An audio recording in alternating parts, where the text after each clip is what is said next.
30개국 62개 인권도시 대표와 NGO 전문가 등 천여 명이 참석한 2016 세계 인권도시 포럼이 광주에서 개최됐습니다. 20년 이상 무사고 택시 운수 종사자들의 개인 택시 면허 양수를 지원하기 위한 개인 택시 면허 양수 융자 지원 사업이 본격화되고 있습니다. 광주시가 해외 여행객들이 늘어나는 여름 휴가철을 맞아 해외 감염병 예방에 주의할 것을 당부했습니다. 여러분 안녕하십니까? GTN 뉴스입니다. 지난 21일 국립아시아문화전당에서 개막한 2016 세계 인권도시 포럼이 광주에서 개최됐습니다. 30개국 62개 도시, 천여 명의 국내외 인권도시 대표, NGO, 전문가 등이 참여해 가치 있는 삶을 살기 위해 필요한 조건과 정책 과제 등을 논의했습니다. 인권도시 포럼 행사 기간 동안 UN 인권사무소 대표 등이 함께 우리가 살고 있는 도시는 행복한가라는 주제로 열띤 토론을 벌였으며 환경, 여성, 장애인 등 8개 분야의 주제회의를 나누어 진행하고 포럼 기간 동안 5.18 민주화운동 기록관 등을 방문하는 등 풍성한 부대 행사도 마련됐습니다. 광주시가 개인 택시 면허 양수 융자 지원 사업을 본격 추진하기 위해 지난 21일 사업 설명회를 개최했습니다. 개인 택시 면허 양수 융자 지원 사업은 일반 택시 회사에서 20년 이상 무사고로 종사한 택시 운수 종사자들을 위해 양수 자금 융자 및 대출 이자를 지원해주는 사업으로 광주시는 최근 융자 지원 대상자 모집 공고를 통해 총 61명의 대상자를 선정했으며 이들을 위한 설명회를 개최해 융자 지원 사업의 안내 사항을 전달하고 궁금한 점을 질의응답하는 시간을 가졌습니다.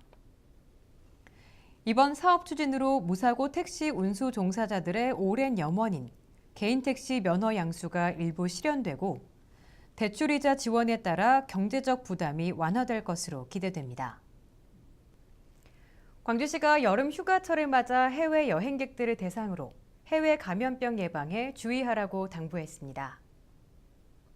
휴가철 자주 가는 동남아시아와 리우올림픽이 열리는 브라질은 모기 등 매개체에 의한 감염병, 오염된 식수 섭취로 인한 수인성, 식품 매개 감염병이 유행하는 곳으로 해당 국가 방문 전 황열 등에 대한 예방 접종과 말라리아 예방약 복용, 모기 회피 등 감염병 예방 수칙을 잘 지켜야 할 것으로 보입니다.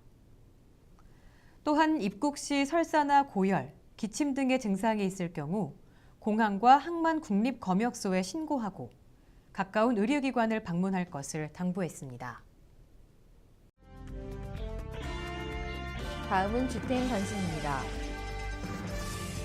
광주시와 광주 전남 귀농학교에서 도시농부의 일상을 스마트폰으로 찍은 사진을 공모합니다.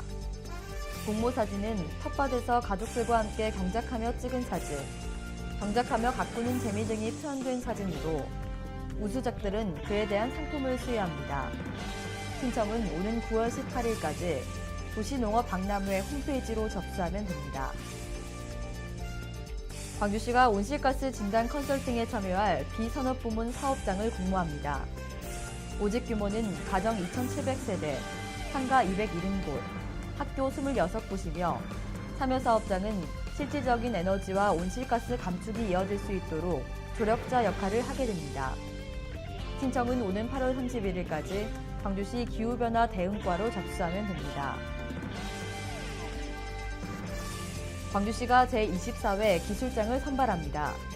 기계금속, 전기전자 등 4개 분야로 선발된 기술장에게는 총 600만 원의 장려금을 지급합니다. 현재 관내 제조업체에서 10년 이상 근무하고 불량률을 낮춘 공적이 있는 자를 대상으로 선발하며 신청은 오는 7월 31일까지 광주시 기업육성과를 방문하거나 우편 접수하면 됩니다. 이상으로 GTN 뉴스를 마칩니다. 시청해주신 여러분 고맙습니다.